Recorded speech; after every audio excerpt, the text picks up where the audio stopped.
jelasin apa itu perjanjian perkawinan. Perjanjian perkawinan yaitu kontrak atau kesepakatan yang dibuat oleh sebuah pasangan sebelum mereka menikah maupun sesudah mereka menikah. Dan kalian pasti bertanya-tanya kan, gimana sih kita bisa bikin perjanjian perkawinan tersebut? Nah, kita bisa bikin perjanjian perkawinan tersebut di notaris di sekitar kita. Kenapa sih kak, bikin perjanjian perkawinan itu harus di notaris? Kan bisa bikin sendiri, yang penting ada pasangannya. Alasannya karena kita harus membutuhkan tanda tangan notaris atau pegawai pencatat perkawinan yang harus dicatatkan di buku nikah, sehingga perjanjian perkawinan tersebut menjadi sah secara hukum dan mengikat para pihak termasuk pihak ketiga.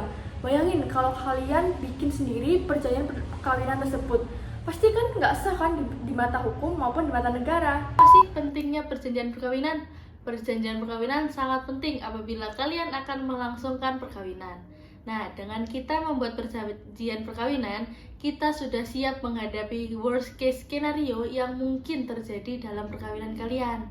Nah, contoh dari worst case skenario adalah, misal nih, kalian bercerai dengan suami, terus mantan suami kalian mengalami kebangkrutan dan meninggalkan banyak hutang. Nah, kalian tidak harus melunasi hutang-hutang tersebut karena isi dari perjanjian perkawinan sudah melindungi kalian. Setelah kalian tahu pengertian dan apa pentingnya perjanjian perkawinan, di sini aku mau kasih tahu kalian tentang apa aja sih isi dari perjanjian perkawinan itu. Jadi, isi dari perjanjian perkawinan itu bisa apa saja, asalkan disetujui oleh kedua belah pihak dan tidak bertentangan dengan hukum, agama, serta kepatutan kesusilaan. Tetapi ada 5 poin penting dari isi perjanjian perkawinan, yaitu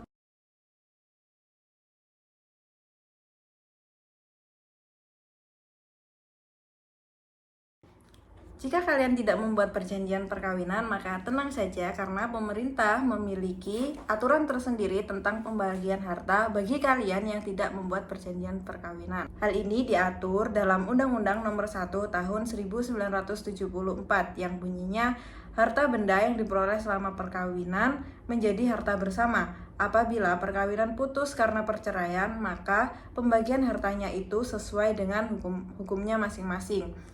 Apa sih yang dimaksud dengan hukumnya masing-masing? Jadi, hukumnya masing-masing itu seperti hukum agama, hukum adat, atau hukum-hukum lainnya sesuai dengan yang kalian percaya. Adapun keuntungan dari membuat perjanjian perkawinan yaitu salah satunya ketika kalian bercerai dengan suami kalian, tapi sebelum perkawinan itu kalian mendapat warisan, hibah, atau hadiah, maka kalian tidak harus membagi harta tersebut kepada suami kalian. Tapi bukan berarti harta tersebut tidak bisa dibagi. Harta tersebut masih bisa dibagi asal dengan persetujuan kedua belah pihak. Nah, jadi gimana nih penjelasan dari kita bertiga? Apakah kalian tertarik untuk melakukan perkawinan atau membuat perjanjian perkawinan? Kalian bisa ya membuat perjanjian perkawinan atau melakukan perkawinan tersebut jika kalian punya pasangannya. Itu yang pertama. Jika iya, kalian tertarik membuat perjanjian perkawinan, langsung datangi notaris di sekitar Anda. Lalu sampaikan bahwa kalian ingin membuat perjanjian perkawinan.